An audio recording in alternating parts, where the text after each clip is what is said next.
you have to expect to take action out of the information that you're learning. Otherwise, you're playing business, you're not doing business. On Valentine's Day, I thought I was having a heart attack. Not because I didn't have a date, but I didn't have a date. Are you going to get a date with all that working, Jerry? You know?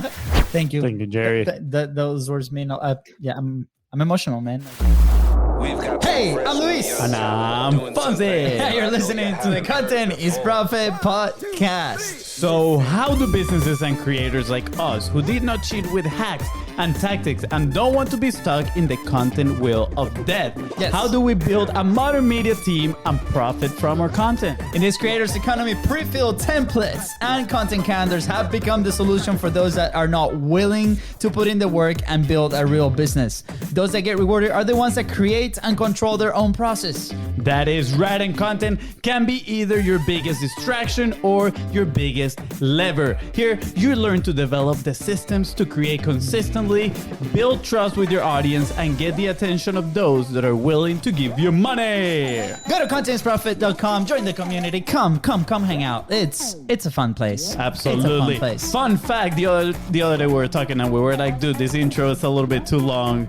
We need to change it. I know it's. We get both agreed. Yeah. I know. But hey, before that, there's version like 0.3 of the show coming. Just so you know, it's gonna be absolutely amazing. The fun part. But today, what are we talking about, Fonzie? Yeah, today we're talking all about how to accelerate your business growth. Baby, that sounds like that. That sounds like that, and that sounds like that. We got the master of it today here with us. I don't know. Some people call him the Energizer Bunny. The Energizer Bunny. I know. Business. Behind scenes, he told us how he calls him. I don't know if we are allowed to say that on public, but that's okay. That's okay. Because Fonzie, hey, do we have a sponsor today? Keep it short. Keep it short. Indeed, we do. Thank you for asking. Today's sponsor is your own, the BIZBROS with Content Momentum. If you need a plug and play content team to help you multi-purpose your content, slide in the DMs at BIZBROS Co on Facebook, on Instagram. What's the result of that?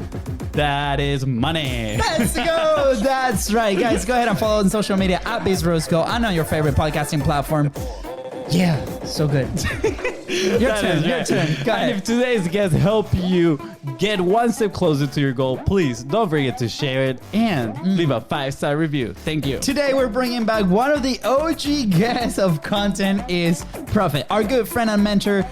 He first came on episode 27. Can you believe it, Fonzie? 27. 205, just for reference in there right now. And now he's back to blow your socks away one more time. Let's go. That is right. Today's guest will help you accelerate your business with fewer headaches, and he will probably drop some of the best hashtag golden boulders this show has ever seen. So you better put on your helmet right now. Go ahead and do it. He also has been in Franchise 500 twice, Inc. fastest growing private companies twice, Business Journal Fast 53 times, Business Journal's ultimate CEO. That's a cool title to have. You say, Business Journal's 40 under 40, Trend Magazine Best Place to Work, and to top it off, Content is Profit Hall of Famer. Let's go. That's definitely the best one. That is definitely the best. And I mean, we can tell today's guest is definitely an overachiever, but that is how we love it. Let's go. I'm so pumped up.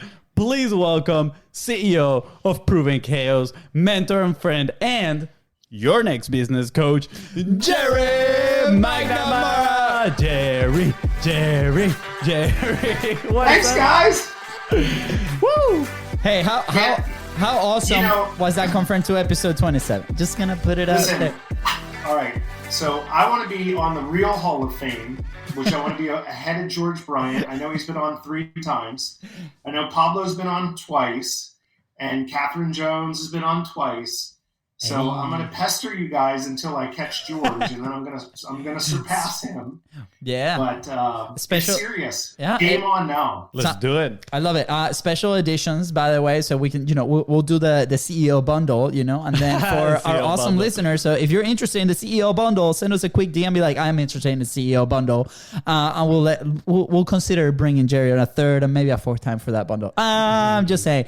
No, Jerry, the doors are always welcome. You know that you have a special. The doors are always welcome. Open. Is that it? I love you guys, and we have a mutual friend, and I was saying to them, I said, could you imagine Luis and Luis at 21 at a bar and the shtick that they would have at a bar trying to pick up women? I just think that would be hysterical to watch. I wish I could be the fly on the wall back. We should have done we should have done a reality show back then. I mean, it was so good that my wife, I met him when I was 21. So I'm just saying that it was that good, Jerry. It was that good. I'm just gonna say that. Yeah. Shut up. Just saying.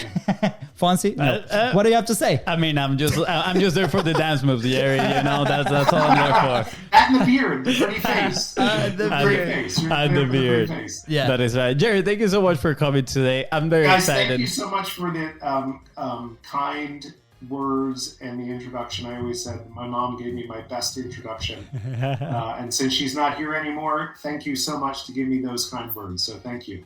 Absolutely, man. We are like your number one fans. I'm not kidding. And hopefully we're your number one friends too, all right? All right? Amen. Get me to number 4. Get me to episode 4 and we'll talk. That's right, baby. That's Jerry, right. He's going to start calling you Mr. McNamara. We've talked about this, right? Hey, okay, let this be a lesson for publishing, right? Like a lot of what we talk here on the show is like, obviously we bring our guests, but we want to be having a discussion, right? We don't want to, we don't want to be like under them or like, and so on. And there's different ways that we can do that. If you're interested in knowing those ways, let us know. But there's been a few guests like, Mr. McNamara over here and some others that wait, Mr. McNamara is in West Virginia with my brother celebrating his birthday yesterday. And so you're Mr. J Mac. Mr. J Mac.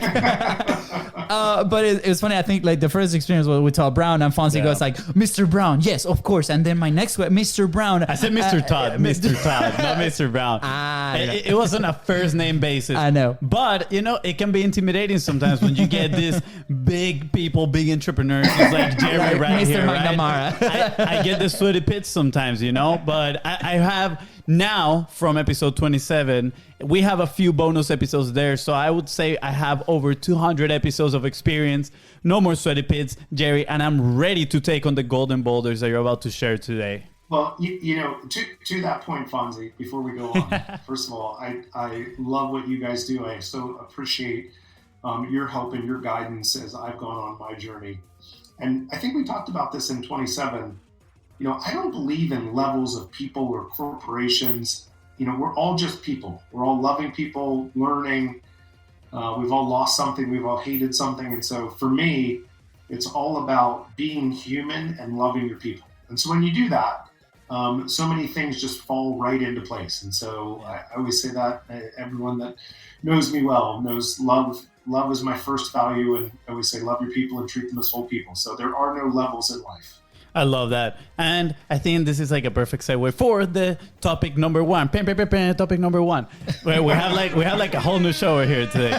No, but actually, Jerry, yesterday I was listening to this audio clip from Ben Settle. I don't know if you know who he is, but he's like a pretty big... I've heard that name. I don't know him. He's like a huge email marketer, but and that's all he does. He's been doing it for like decades, right? And he was talking about... Hold on. So, Fonzie, you're saying he's very, very focused and very, very successful. Have you ever heard me say that to you? Yes, absolutely. Many, many times. I knew this was going to be a coaching session for us, and we just wanted to go record that. Hey, full disclosure, by the way, we've been working with Jerry for a few months now, and like the clarity that has come through that, at least on my side, I don't know, Fonzie sometimes gets a little confused, but it has been incredible, and we're super fortunate to share that journey with you guys as we move along today. So I just want to mention that out there, because if you see those internal jokes, that's because of that. So come join in our awesome group together. Jerry actually has open office hours where anybody can come in and ask any questions. So we highly recommend that. We're going to leave all the links right below. So I just wanted to plug that at the beginning of it, because what's about to happen, you're going to be like, oh my gosh,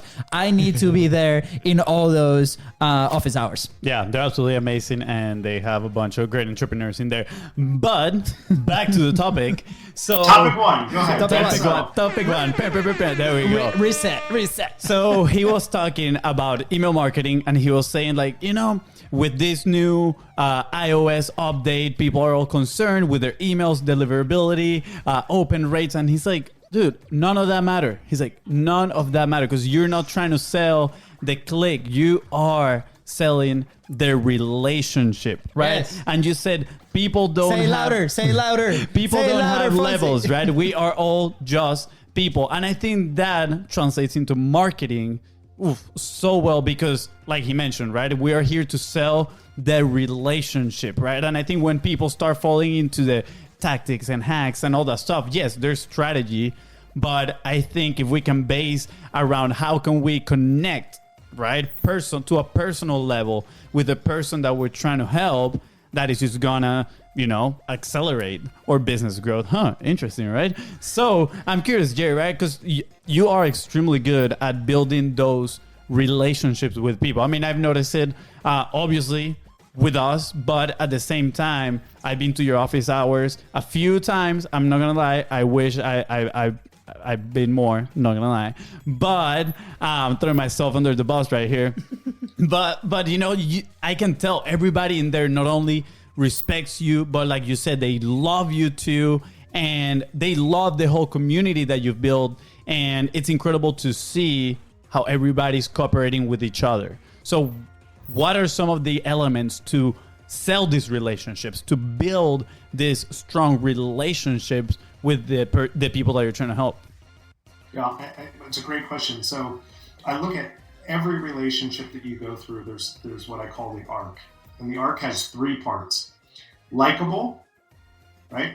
So what's the energy that this person is putting out when they pick up the phone or they get on a Zoom call in today's day and age?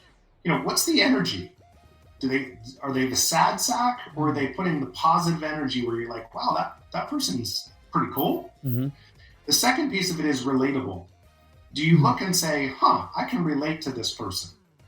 I can see myself having lunch or dinner with them and talking about things outside of whatever it is that the topic might be. And the third is, the payoff, and it's competent. Yeah. So you have to be likable, relatable, and competent. And competence is just simply, does this person actually know what they're talking about? And I don't care if this is a customer relationship. I don't care if this is a personal relationship. I don't care if this is a business relationship. Every person goes through the same exact arc. If you're interviewing for a job, when you show up, are you looking the part? Do you give the right energy? Do you connect with the person? And then you get the chance to demonstrate your ability to add value to them as a person, as a company, whatever it may be. Every relationship traces that same arc: likable, relatable, competent.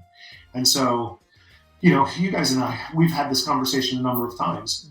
The more secure you are in who you are and how you want to show up in life, or in my place, with my leaders, how do I want to show up for my people? The better you will be and the more effective you will be in building those relationships so that you're able to create outcomes and impact that make a difference. I love it. I'm going to repeat that one more time. Likable, relatable, and competence, right? So yes. I'm curious, do you have any stories from both sides of the spectrum, right? Like to illustrate with examples, right? What would a person that have all 3 elements of the arc, and then one person that maybe don't come across, and what to do's and not to do's in here, so people that are listening are like, okay, maybe I relate to this, maybe I can improve on my relatability, right? For example, or on my competence, right? I feel like sometimes maybe imposter syndrome, right, comes from not feeling too competent about what you're talking about, even though you could be very experienced in it and actually know your thing, right? You can come across as not that competent because you're feeling, that imposter syndrome, for example. Yep. A great question. So the first example I have is I used to run a soccer retail company, and one of our store owners, the name of the company was Soccer Post, and he would answer the phone, even though he was the owner. He was super passionate about what he did, but he didn't think about how he showed up. And so someone calls you, that's your tentacle to the outside world, and he would literally answer, "Hello, Soccer Post." And it's like, who in their right mind is showing up at that store? There is no law of attraction to bring someone in that. And so we had to constantly remind that store owner, remember, someone's calling you because they have a need And if you are not excited and positive, then you are not putting out the energy where someone goes, that's where I want to go. Yeah. No, instead they're going to go up the street to Dick's or some other competitor because you haven't done the work to say, oh, that person's likable. Like I want to give them a shot. I think one of the greatest examples is my friend Matt Foxhall. And so shows up every single time with tremendous energy. He has that law of attraction. Yeah. Matt has this thing that he has chased for many years, 101 life goals. So when you talk about relatable, I mean, this is a guy that is chasing intentionally every year 101 life goals. Wow. And it's like, tell me more. I want to know more about heli-skiing, jumping out of a helicopter and skiing down a hill. Wow. That's flipping cool, right? Yeah. And so there's an opportunity because of the epic nature of the way in which he lives his life in an intentional way that you just want to be around him. You want to know more. And then he's very successful. Yeah. And so he has a level of competence that he has risen to in his career that just connects that arc. He is not only a tremendous business person, he's a tremendous friend. And he's one that I think nails all three of that arc: likable, relatable, competent. Yeah. Thank you for sharing that. I remember one of the first times that I met you or maybe interacted with you. You know, it was a few years back, and you know, I was running a fitness studio, and you were a member in that fitness studio. And I remember you coming in for the 5 a.m. class or the 6 a.m. class, like early morning, and it was like this massive ball of energy like crossed the glass doors, right? And you had these members waiting for the class, like just woken up, they're just sitting in there in quiet. Sometimes we had this music, you know, I love to have loud music, especially in the morning to kind of, you know, get the thing moving, right? So I always did my best to do that. I remember one day you're walking out and you're like, and I go like, hey, Jerry, have a good day. And you just stopped, right? And you turn around, you're like, not good. Great, have an amazing day, right? And then you walked out, and to me, like, that was such a like that just has lasted that impression for like. He came back home and he was like, "When I grow up, I want to be like Jerry." It's like, that's what he said. Have a great day, and you have a great day, and let's go. And that really helped me because every time I personally, you know, feel down, especially right when we have to put out the energy to God and publish, right? Because you know we have to throw that energy through the camera, through the phone, through whatever that we're doing, right? Depends obviously on what we're talking about, but at the end of the day, we need to do that. And I think one of the things that differentiates this show, wow, that's a big word, right? Big word for LUISDA. There's no Venezuelan comparison. No Venezuelan comparison at all. It's that people are like, I love your energy, guys. Like I am hooked, right? And we've used that as a hook for the show and the people that come on and the people that invite us to speak somewhere else. So I want to say thank you for that. But also, how can people... Wait, before you ask that question, I'm going to chime in here real quick. Damn, Fun bro. fact about what you just said about the energy is I had an earlier call today, shameless plug. We are developing a partnership program. Hey, so if you want to be a BIZBROS partner, let us know and we'll give you all the details. But, you know, we're developing this so you can make a lot of money too, and we can all win in this. But I had one of those calls, right, sharing about the partnership program. And I told the guy at first, it's like, okay, well, when you answer to this post, what do you think of? What is your expectation? And his answer was, honestly, nothing. I just love your energies. I love your ideas. Energies, plural? Energies, yeah, both of us. Oh wow, you know? two energies. And he's like, and I want to be, you know, involved in whatever you guys are gonna do. And I was like, thank you. That is such a great compliment, honestly. So that's the little parentheses I wanted to make. Now you can go ahead and ask a question. Thank you, Fonzie. Okay, Jerry, to you. So how, like, it is pretty challenging, right? When we start like communicating, like whether that's in front of your, you know, board of directors, whether that's your employees, whether that's your audience when publishing, right? And in some sort, you've tackled this journey as well in publishing, you know, at some point, but you're also communicating with a lot of stuff throughout your career. So how does somebody taps into that energy that can portray to that audience, that person that's listening to you, so you can create that trust, right? And eventually, right, create that transaction, whether that's paying attention, a result, you know, a sell, whatever that is, the next step. How do we control that and be become aware that we need to control that, and how do we execute on it? Yeah, great question. Thank you. So I'm a big believer that just by virtue of living, we're going to make an impact on the world. And so my big belief is, why not make it a conscious, intentional one? I think I'm only going to be here once. And so I want to try and live my life on my terms and support and love the people around me in ways that help them unlock their very best self to go and conquer whatever goals that they want to go do.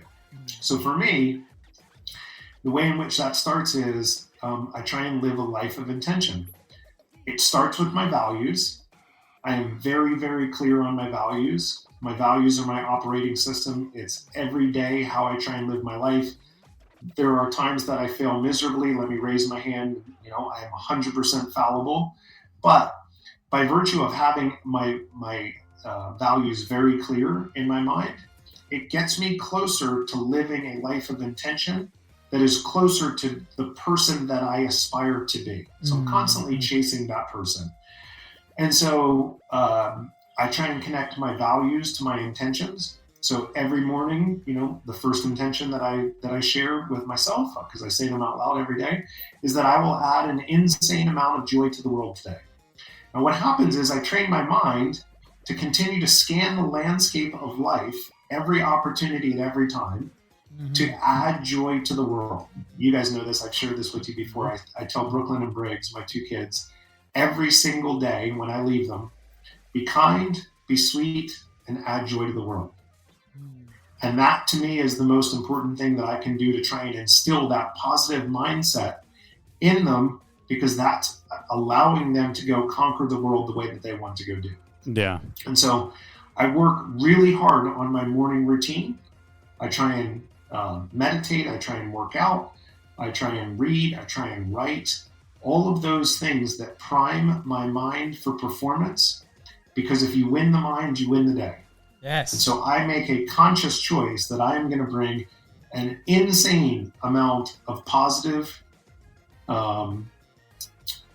just a positive mindset into everything that I'm doing. I mean, one of my intentions is I will live a world where I'm so positive that people will actually think I'm on drugs. Right? And so we're gonna be honest. I kind of consider that. Just say like that was a thought that came into mind, and some of those members around they were like, "Hey, is he okay?" And we're like, "Yeah, absolutely." It's like he's rubbing off on me, and they're like, "Get away!" But no, I love it. But Luis, to your point, I just posted about this. You talk about content generation and sharing your thoughts. Is at some point in time, someone told you to have a good day, then someone else did, then someone else did, then someone else did. And then you just decided that was okay. That's what I'm supposed to be pursuing in life. And I think that's bullshit. I don't want to have good days. I'm only going to be here once. So I'm choosing to have great days. And so I try and put people out of their default state by saying, why do you only want me to have a good day? I thought we were friends. I thought you liked me. Yes. Don't tell me to have a good day and try and settle for what life is trying to hand you. You want to go out and have a great day. You have to go do the work to do it. But the work is worth doing to go achieve a level of success that you're worthy of. Yeah. Yeah. I'm curious, Jerry, were you always this discipline? And, when did the thought of, okay, I need to have my values, my intentions, stick with them, live with them. When did that happen to you, right? Because obviously not everybody is just born with that. Like we have experiences throughout our life that teaches things to us. And one of those things is like, okay, well, I need to evolve, right? I don't remember who said this, but it's like the mind that created a problem cannot be the same mind that solves that problem, right? So we need to be constantly evolving. And obviously, we saw your accolades right here, all the things that you've managed to do throughout your career. But I'm sure like it wasn't like that from the beginning, right? Or maybe it was, maybe I'm wrong, but I'm curious. How did you start developing this discipline, the values, all these things, and now you're sharing with everybody and teaching them? So I think it's really two pieces. One is my mom, growing up, used to say to us, smile and the world smiles with you, cry alone. And so it was that whole notion that you have a choice. You have agency over your life and your decisions and your approach. And so I've articulated that in the book that I've been trying to write for quite some time. Don't tell my wife because she'll ask me where it is. Rachel, I promise it's on the way. It's made public now, and content is profit, so it is going to happen. It's done. That's right. It's almost done. But, the way in which I say that in the book is you can't always choose your circumstances, but you can always choose your attitude and your approach. So that was one thing that was very important in guiding me. And the second piece, Fonzie, is I've always loved to lead. I don't know what it is inside of me, but I always love having people in my care. And I've taken that very seriously. I don't know what that is inside of me, but I've always taken it seriously. My senior year in high school, my senior thesis topic was, what is success? And so this is something that I have always been interested in. How do you create success in your life? What does it look like? How does it happen? And I've been lucky that I've been a lifelong learner. When I think about why organizations succeed over the long term, at the very outside of the business acceleration model is learning, is curiosity. Because companies that invite people into their organization that are high learners, that are highly curious, solve problems differently than other organizations. And so I believe that it is a differentiator. It's a game changer. You should be consciously inviting people into your organization that are reading, watching TED Talks, listening to podcasts, whatever those things are. Because if we're trying to solve today's problems with yesterday's thinking, it doesn't work. Yeah. Right? I saw some ridiculous statistic that was 80% of people, once they leave high school, never read another book. How many? And I think that's like 80%. Wow. They never read another book. I don't remember where that statistic was, so don't quote me on it. But it was something ridiculous like that. Yeah. And I look and I guess it was 3 or 4 years ago, I read 63 books in 1 year. Wow. Because I love to read, I love to learn, and I'm trying to assimilate information into a framework that can help people. Yes. And so for me, where did that come from? I think it's really those two places. My mom's very conscious intention to tell her kids that you have a choice in your life. It's up to you. You want to cry? Cry. Yeah. You want to smile? Smile. But you're going to get the output of that. People are going to be around you. And if you're the crier, you're going to get whiners around you. If you're the sunshine, you're going to have sunshine around you. Yeah. And it's your choice. It's your choice. Absolutely. So, talking about curiosity and learning, I think that's a topic that we're familiar with, right? We talk a lot about it when we jump on our calls. And, lately you've been telling me like, hey, I know you're, a high learner. You love learning things, which I do. I absolutely love just consuming stuff, right? And that is in part why I created the challenge, the 1-to-1 challenge, right? Which was consume and create at the same ratio, which I gotta admit it. How'd that work out for you? I've been failing at it, so I need to retake it. Before we're gonna be super transparent here. Right? The other day, if I remember the call, right, and you challenge FONZI to be like, hey, for the next 30 days, right, you cannot consume content, right? There's this task that we gotta do, and we gotta move forward, right? So come home and I'm like, oh man, when I heard that, I was so excited, right? Because this has been a topic of conversation, right? And this is, on my side, I'm probably completely opposite of FONZI, right? Like I consume intensely, like if I'm there, and then I get very distracted, right? Because I'm like, opportunity, right? So for me, it has been like that focus. Okay, let's go back to this, and then trying to figure out like those frameworks. How can we apply them into the thing that we're doing, right? I just want to add this out there so people don't misinterpret what's happening right now. I don't sit down like a vegetable in front of the computer and consume and just stare at the screen. Like I love reading and stuff, and honestly, I'm like taking notes, thinking how can I apply this. And one of the downsides of that is that in my mind, it creates a lot of opportunities, right? I'm like, oh, I can do this or I can do that, and it loses focus, right? Which you mentioned at the beginning, right? When we mentioned Ben Settle, one expertise, one focus, right? Like he's been doing it for decades. So when we were in that conversation, what my brother's mentioning, you said you cannot consume, you need to focus on this task, right? So action. So for those listening right now, for the person that is like, okay, I love learning, but at this point of my business, I see so many things that I could do. How would you tell them to, besides, hey, focus on one thing and do it? What is the difference between, curiosity and action? What balance it is? Because I know it gets to a point where you get to grow your business and maybe you can surround yourself with the right talent that is taking action and you can be that learner and the visionary, all those things. Yeah. But when it's not that many people in your team, you got to take action, right? So how do we manage that curiosity? Full disclosure, it's both of us, right? Like, for those listening, like we're not perfect, like, and we've been in this journey and we're learning and we're Talk moving for yourself. I mean, you do have a perfect beard and voice. I cannot deny that. But again, like, and I'm sure like everybody listening that has been in this journey, this is happening 100%, right? And we talked about the different levels that this happens. So closing parenthesis, all you, Jerry.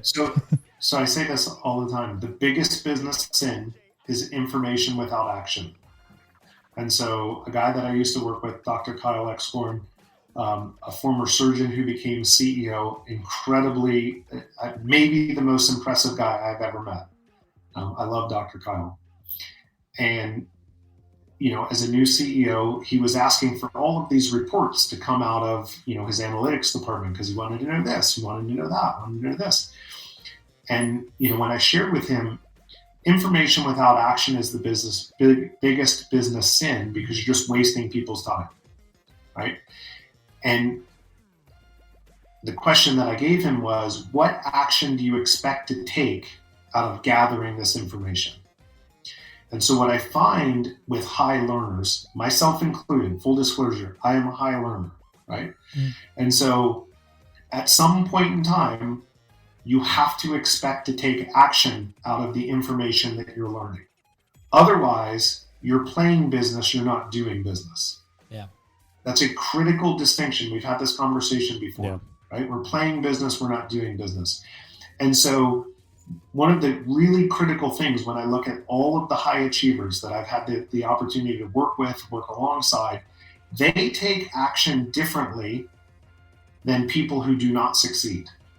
And so there is a willingness that I don't have all of the information, but I have enough information to act and to go make some type of impact. Yeah. And what I find is, like you said, FONZI, you keep on reading and finding this new methodology, and we're going to change this tool, and we're going to go redirect this way. And the reality of it is, you just need to go do the work. And so when the pursuit of information and learning no longer serves you or is getting in the way of creating all of these, the SOSs, the shiny object syndrome. I'm going to go chase this. I'm going to go chase that. I'm going to go chase this. Then it's no longer serving you. Yeah. And so when I see that inside people that I work with, I ask them, please, for the next 30 days, I just want you to take action as opposed to continuing on the hamster wheel and learning and learning and learning and learning, because by the time that I talk to you next, you're going to have 7 new ideas, 7 more things that we can do. And at the end of the day, we will not have gained any traction on the objectives that we've set forth that we need to go accomplish to make the business successful. Yeah. And so, I just ran a strategic plan this week for Seal Shield, one of my clients. I love hanging out with those guys. They're so smart. They're so fun. They're so fun to be a part of, and they're making such an impact. I love being with them. But I say this all the time because it's a very highly entrepreneurial environment. It's very sales driven. And so I have to remind them, a fox chasing 2 rabbits catches none. Mm-hmm.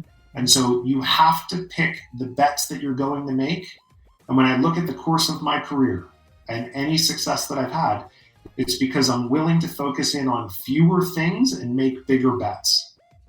And that scares some people because it's like, well, I want to have all of these opportunities available to me. Yeah. And the answer is, you can't do it all. I can love all the opportunities. I can't do them all. I have to say, here are the 3 or 4 things that I'm going to be great at. I'm going to put all my time, energy, and attention into those 3 or 4 things to make the impact. That doesn't mean that I'm saying no to those. It just means that I'm going to have the discipline to go chase the 3 or 4 and truly make the impact on the business. Yes. So it really comes back to you just have to be in a space to execute, take action, iterate, test. If it doesn't work, try again. It's just forward momentum, constant forward momentum. Absolutely. I love this. Guys, just go back a few minutes. I don't know what minute exactly we started this, but I'm going to say 5 minutes ago and re-listen to this part. Minute 30. And then go and take action, obviously. But this is something that just came to mind as you were sharing, Jerry, about 5 episodes ago, actually, episode 200 with Jason Duncan. He was talking about stress, right? And how obviously stress is like one of the main killers of entrepreneurs. And he talked about how you can pretty much get rid of that stress, right? Open cycles. And I started thinking, as soon as I read about it on his website, even before he jumped on the show, I was like, wow, that makes so much sense. Like when I feel a lot of stress, I have a lot of open cycles, a lot of unfinished tasks, right? And now with you, I'm thinking, when do I start those tasks? And a lot of the times is when I am, curiosity driven and I'm learning about things. I'm like, oh, we should do this. And I put it on my to-do list, right? Do this, right? With a bunch of maybe things to measure. And then I keep reading and another idea pops up. Oh, let me add it to my to-do list. Let me do this, right? And it gets to the point where now you have so many things to do that you end up doing none, right? And it's difficult to focus on the important ones. So I wrote down here, is like, what is the downside of ideas? Is it stress? Maybe, right? But maybe you're stressing yourself without knowing it because you're opening so many of these cycles, and then it's going to take such a massive effort to close these cycles that you're going to be losing focus in your business, and you're, derailing yourself and maybe not accomplishing the objectives that you want. So I appreciate you sharing that, because it was kind of like an epiphany moment, gong moment right there. I told you guys you should have brought your helmets. But yeah, I'm curious, right? How do you see stress, right? I'm going to be honest. Since I met you, I don't think I've seen you like a few stress out like a few times, and it's maybe because you have to spend like an hour or two in a line to pick up your kids from school. But, like business wise, you are, like a smooth operator. My brother loves that word. So smooth operator. How do we, in your point of view, right? Maybe what is that relationship between ideas and stress, and how, you stayed focused? So I think the clearer you are on your vision and your values, and you can create alignment with your actions, once you have that alignment, you create fulfillment. And to me, that is the highest, greatest purpose of life. So when I am clear on my vision, the impact that I want to go make on the world, I'm clear on my operating systems, what I celebrate, what I don't tolerate, and my actions are in alignment, that I am pursuing my vision in accordance with my values. I'm on the right road. I have the right guardrails in place, my values. Then you become unstoppable. Yeah. And so the question is, there are bad ideas. I'm not going to say there's not bad ideas.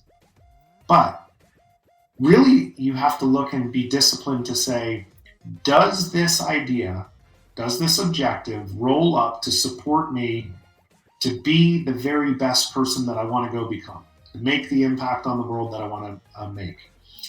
And so I've said this a million times. I've made more money in my career saying no than I have saying yes.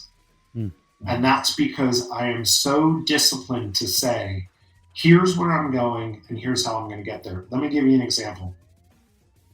I had a soccer retail company. We sold soccer jerseys all across the United States, sometimes into the Caribbean. And, it included a jersey, short, socks, fully customized. We sent it factory direct right to the consumer. And my sock supplier came to me and said, man, you could sell all of my crazy, funky socks. And I have another business that's doing 6 figures in just socks.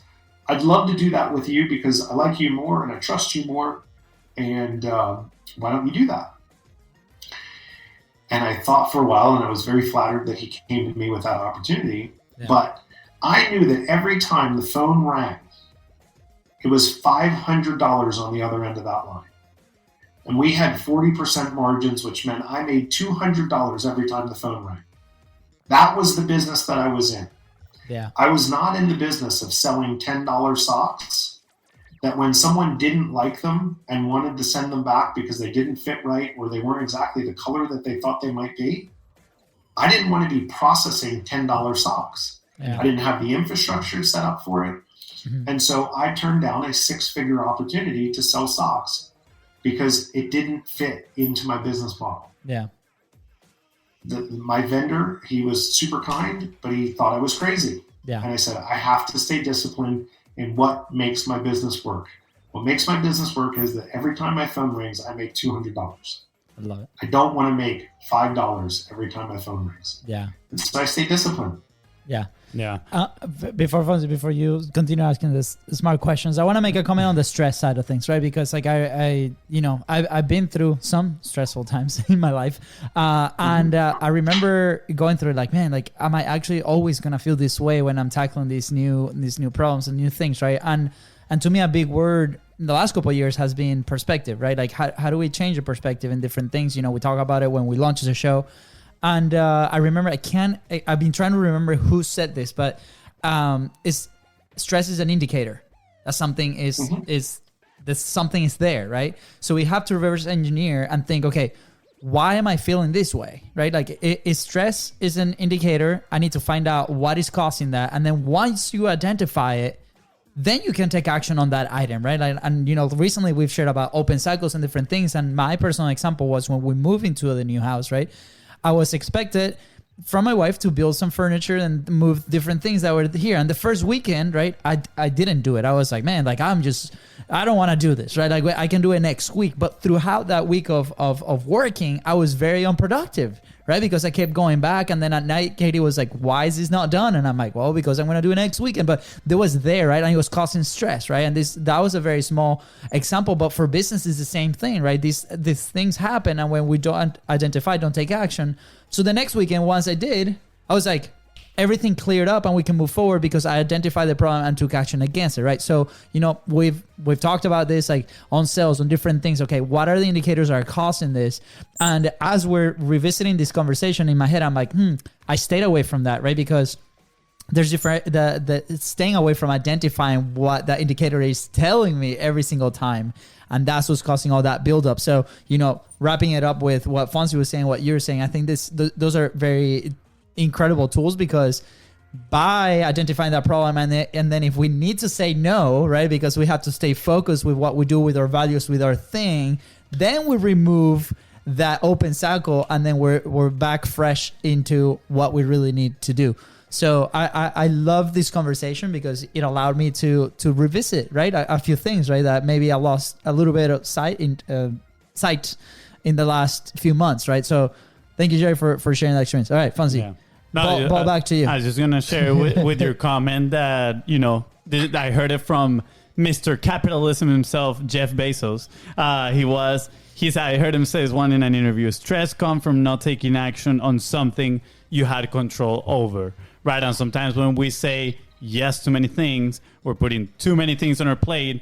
And even though we have control over those things, now we're just like overwhelmed and we're not doing them and then causing stress. And I feel like that's just a circle because then you're like, okay, how can I get rid of these things? And then you put more activities on your plate to get rid of those things and it becomes a total mess over there.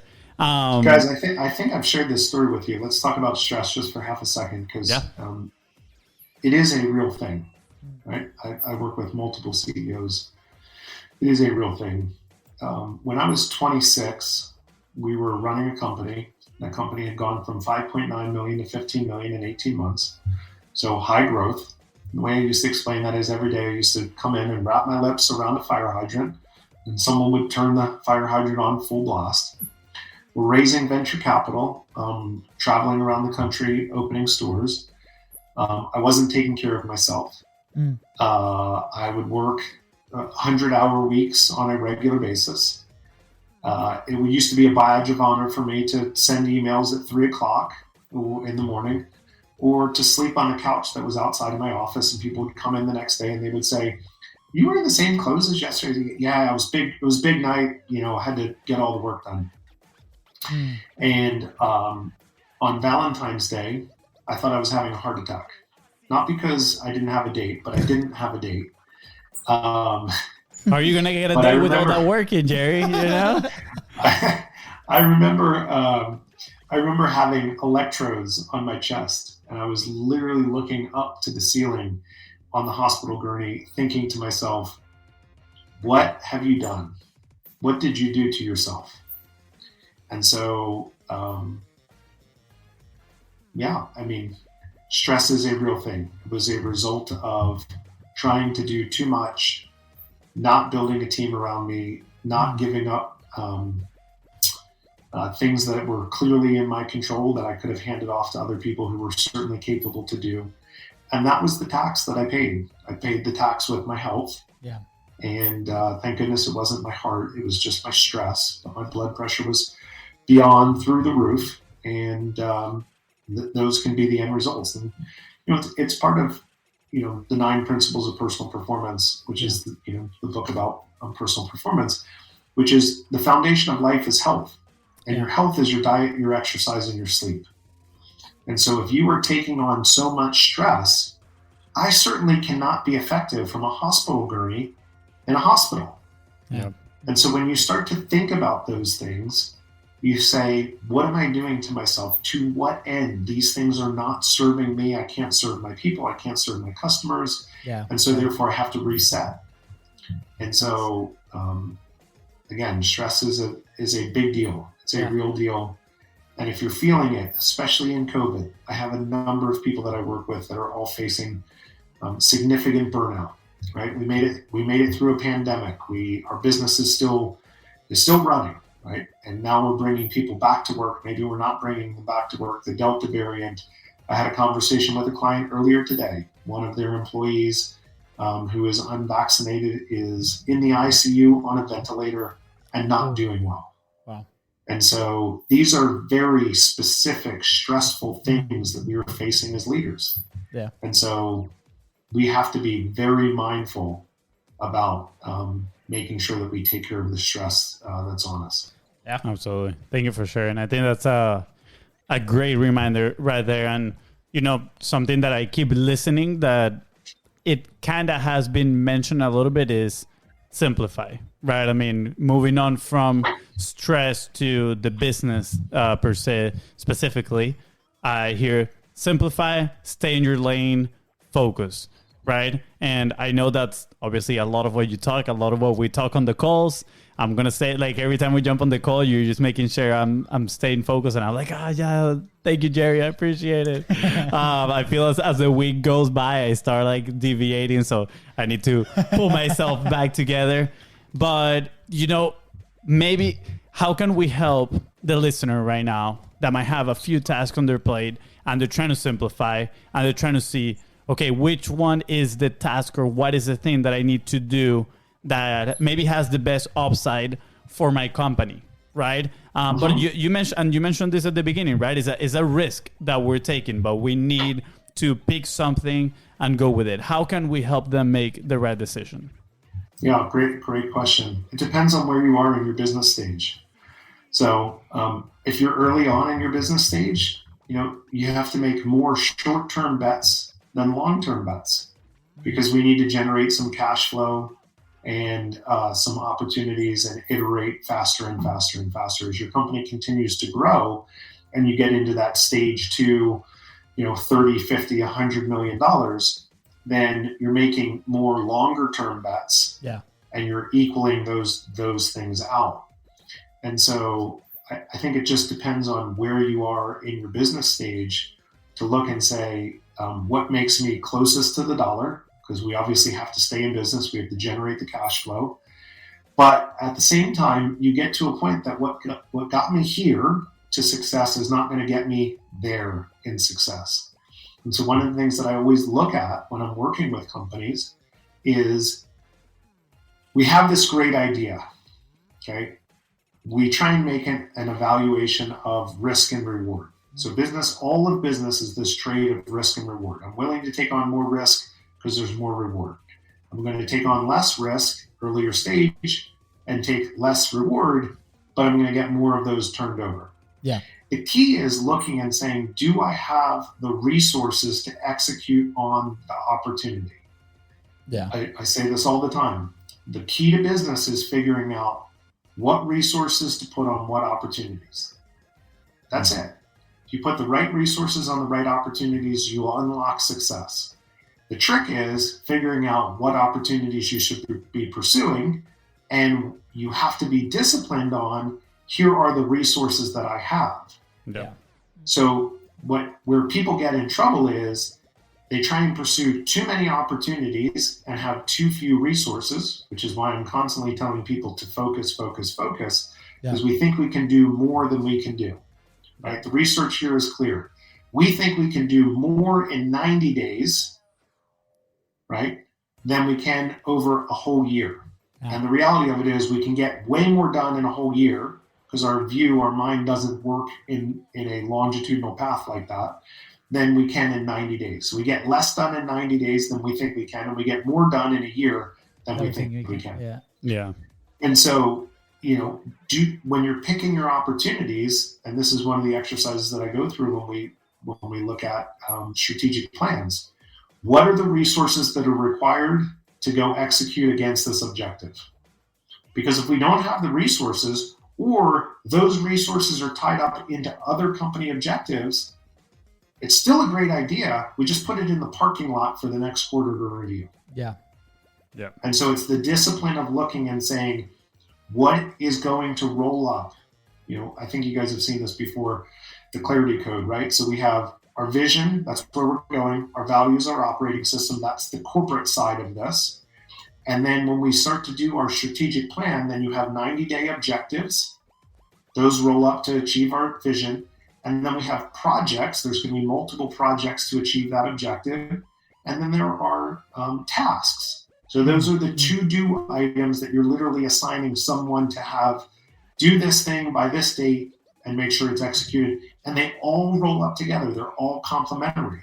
Yeah. But if we try and put too many objectives on the board or too many projects under the objectives that we can reasonably achieve, then we can't get the right resources on the right opportunities. And that's where companies fail. Yeah. That's where people miss. It's not a talent issue. It's not a capability issue. Sometimes it is, but at the end of the day, it's usually we're not disciplined enough to look at the objectives and the resources that we need to achieve them to then unlock what is possible. Yeah. Yeah, I love it. I've heard that phrase of we overestimate what we can do in the short term and we underestimate what we can do on the long term, right? And I think, shifting that mindset, start thinking, okay, what can I accomplish here? But at the same time, having the vision, the values, the strategic plan, projects and tasks set up in the correct way so you stay aligned with there. I think it makes a lot of sense. And I'm seeing... Let me just finish that. Yeah. Sorry to jump back in. I don't believe in a year-long strategic plan. I think the world is moving too fast. Digital has changed the whole dynamic of how we plan. Yeah. I mean, think about if you had done a strategic plan on January 1, 2020, and the world changed on March 19th or March 15th, whenever it was. Yeah. I mean, it doesn't work. Scrap it. I find the best companies manage their resources and their opportunities in 90-day sprints, because now we're close enough to exactly what it is that we should be doing. We have that sprint. The world changes a little bit. We readjust the sails. We look at it in 90 days. We haven't gotten so far away from the objectives that the course correction is massive and the lack of ability to achieve our goals as a company is no longer within our reach. Yeah. The best companies do 90, they are very disciplined about doing 90-day strategic planning sessions. I love it. Sorry, real quick. No, let me talk, Fonzie. Let me okay. talk. Okay, sorry. Fonzie has been like hugging like the podcast lately. I don't like that. Jerry, I feel like we're in one of our calls where my brother is not there. No, I'm kidding. I'm kidding. I just threw you under the bus. In the near future, we'll reveal why. Okay. I love this, right? Because we've actually sat last Thursday. We had this conversation, Fonzie and I, right? Thursdays is our meetings for the next week, right? Wonderful advice from Jerry. And Mike, we actually did an exercise a few months ago, right? And we talked about the whole year, right? And it's like, this is the focus, right? But last Thursday we sat down and we're like, man, lesson learned, right? Maybe, right?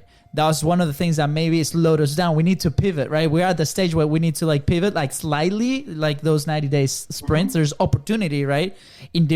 Within our niche, within what we do, but there's things that we got to chase. And sometimes we're neglecting those, right? Because of that. One example is at the beginning of the service, right? When we started offering content momentum, it was just one thing, one price with the one thing, right? And then we were so close to diversify a tiny bit, like that opportunity for other people to add resources to those opportunities that we had available, that we were closing, we were closing on opportunities, and we struggled for a little bit, and then we decided to open it up, and we have a new perspective, and then we offer a workshop, and different things started to move forward, and we're like, man, that's good. And right now, right, we're in a moment like that again, right? And we're like, and guess what? It was about 90 days. I was like doing my math in my head, and I'm like, it's about 90 days. And so big lesson, right? And let this be like a lesson for you listening, right? Like if you are running on those like the long periods, right?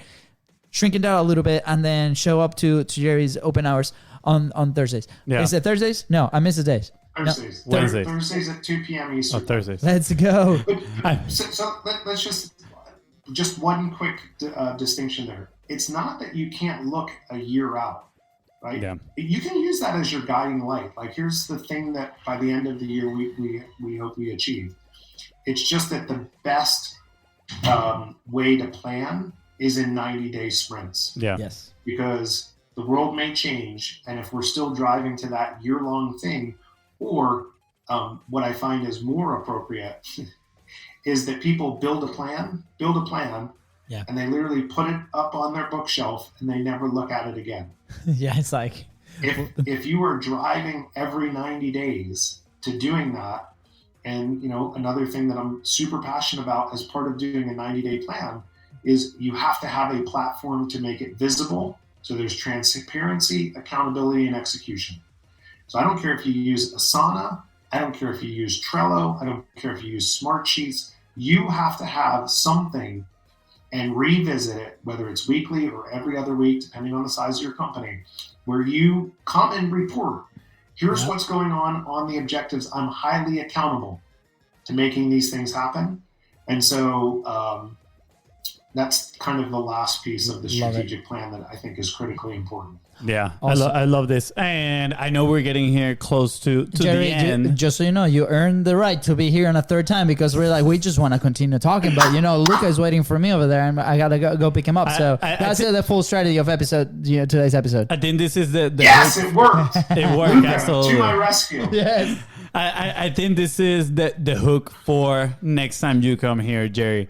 And it is, I'm seeing these 90-day sprints for content as well, right? Because I've seen in so many places people that are like, plan your yearly content and have it all ready. And I'm like, dude, by month 2, your audience might be asking for something totally different that, right. That you already plan for the whole year. So instead of making the massive effort of, producing content for 12 months, why don't we focus and do it for maybe create a strategy for 90 days, get feedback from people, and then iterate, right? So I'm going to leave it like that because I know you are now like an influencer in the world. You know, you're doing all these videos. You're going guesting on podcasts, which if you want Jerry as a guest in your podcast, you just heard how amazing he is. So make sure you reach out to him. We're going to ask him how to connect with him in just a second. But Jerry, next time we're going to talk all about content. I'm extremely curious about the transition between, you know, owning those companies pre-social media, I'm guessing, right? To now what does content means and, you know, how does it feel? What does that transition look like for somebody like you? So we're going to leave all those topics for next time. But Jerry, before we go, we always have 2 questions. Okay, so I think one, I totally thought that you were already asking it, which was, you know, what is the advice for that business owner? Right? Okay. So we talked about the early stage to the late stage and what's closer to the dollar, right? So we'll ask the other one. Yeah. So that's a minute 48, by the way. So if you're listening, if you kind of missed it, you know, like thank you. Yeah, we didn't brand it as the action point, but that is going to be the action point for today. Now, Jerry, what has been, especially like in the last couple of months, right? You were part of our 45 Live Challenge, right? What has been that golden boulder, or like what's the result of you publishing, right? It could be internal, it could be external, it could be related to the business, right? We've seen many benefits to publishing, but I'm curious to see like what's that for you, and where will you be right at this point in time if you are not publishing? Yeah, I think that's a great question. I'm going to just diverge just a little bit back to Fonzie's point about planning for a whole year. And so because I talked about resources, I have gotten myself an executive assistant. Why? Because I need someone to help me with the resources inside of the company. Yeah. She and I have been planning exactly what our social calendar looks like, how often we're posting, who's doing what, and then what are the content pillars behind that. And so, you know, for me, it's all about family. The reason that I do all of the things that I do, my output is my family. I want to love Rachel. I want to be an active part of Briggs and Brooklyn's life. Those are the things that are most important to me. When I look at businesses and helping businesses, which is a passion, you know, how do you help create compelling companies that outperform and still make it home for dinner? That's the business piece. And then, you know, how do you have personal productivity? What are the tips that I've learned over the course of working with high achievers? That's another content pillar.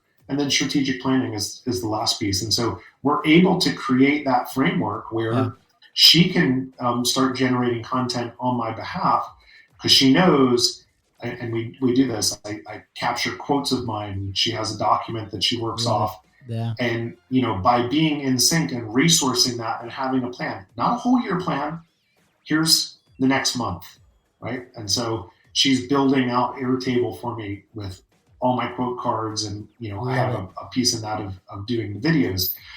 But you know, for me, and I've shared this with you guys, my personal goal in the second half of my career is to positively impact 5 million people in the next 5 years, right? And so God has given me the ability to see lots of different businesses, to help businesses, to serve businesses. And my big bet, because I hate that 80% of people show up to work every day and they hate what they do. And that doesn't make any sense to me because I've always loved the work that I'm doing. Yeah. And so I believe that if I can help CEOs and senior leaders create compelling companies that outperform, that everyone goes home feeling like my CEO, my manager has helped me create clarity. I know my expectations. I know how I'm winning. I know how I'm contributing to the organization. That person goes home, they're happier. They're more excited to see their spouse, their kids, their friends, their family. All of that just explodes into a place of the world being more positive.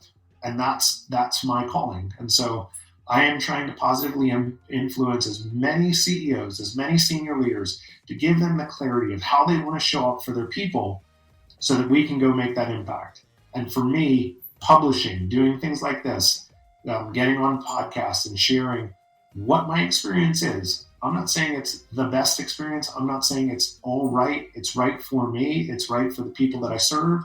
And so that's really where content fits in for me in publishing, because if you want to go impact 5 million people, you don't do it sitting on your couch. Yes. I love it. I love it, Jerry. In studio clapping too. In studio. Yep. Standing ovation from the crowd. People's going wild over here. I was driving the other day. I was like, host clap. This is the host clap. Yeah. Host clap. Golf clap. Golf clap. No, I love it, Jerry, and we can't wait to see this. Right, like we're right there with you. Like we're in the trenches, and we want to see you do that, right? Like, and we're like, oh, let's do this. And we were like, okay, we were the first two. We're just claiming those 2 spots. Where can people find you, Jerry? Where can people connect with you? We've also obviously mentioned your office hours. Where else? Yep. Yeah. So you can come visit at provenchaos.com. That's a good website to come visit at. I do most of my work at LinkedIn. And so you can find me by Googling my name, Jerry Macnamara. I should show up. One of my life goals is there was a basketball player for Syracuse. His name was Jerry Macnamara with a G and an MC. And every time I put in my name, which is spelled differently, his name comes up and it pisses me off. So my goal is over the next couple of years that I will actually own my name. And, where to come visit me? I would tell you, office hours is a great place. Every Thursday at 2:00 Eastern time, it's a free event. We're not pitching anything. It's not lead generation. It's an opportunity for senior leaders and CEOs to come together, to solve problems together, to share their experiences. We have an amazing group that shows up generally every week. And I'd love to continue to serve people who have a question or stuck in a business problem or, man, I just don't know how to do that. Yeah. It's not just me there. It's a handful of other entrepreneurs and senior leaders who will say, hey, based around my experience, here's what I found. Yeah. And it's a super caring community, super open community.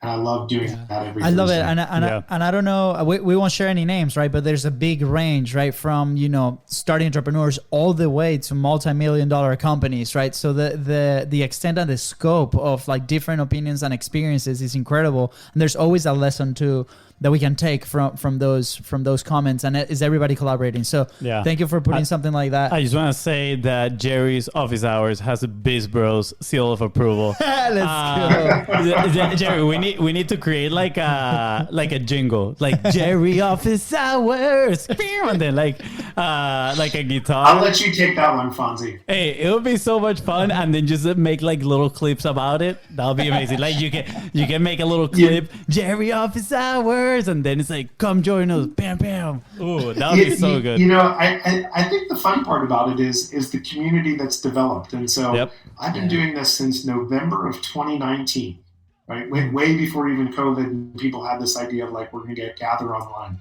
So I've been doing it for forever. You're a pioneer, Jerry. For me, it's all about the community. Like I'm incidental to showing up. In fact, this next week, I'm going to be in Denver running another strategic plan. And one of our community members, I sent a text out and said, who can run next week's, office hours? Because I'm going to be traveling. Yeah. And everyone knows Timmy Gallagher's going to run the call next week. And I love that because it's not Jerry's office hours. Yeah. It's a community office hours that people can come and gather and share community. And that to me is so much fun. So community office hours. I love it, Jerry. Okay, yeah. I just want to say we went full circle, right? We ended in community and we started all about relationships, baby. Let's go. Now you know how important it is to be building those relationships. Thank you, Jerry. Amen. It was such an honor having you here for the second time. Anything you want to add to the BIZBROS? Just I can't thank you guys enough, right? So you've been incredibly kind to me and generous. But the reality of it is, figuring out how to publish online and to watch what your organization is doing to help people figure out what I like to call the spaghetti of content. You don't know where one platform begins and where it ends and what your message is going to be and who the audience is that you serve. And you guys have been incredibly helpful for me personally. And I like to say, I'm like the shoemaker. I can look at other people's businesses and I can figure it out, but I'm the guy walking around with bare feet. And so I think, if anyone's looking to try and clarify their message, to amplify their message, to do any of the things that you guys are in the space to do, I absolutely would recommend them to speak to you guys because you guys are brilliant and have been absolutely brilliant for me. So I'm grateful.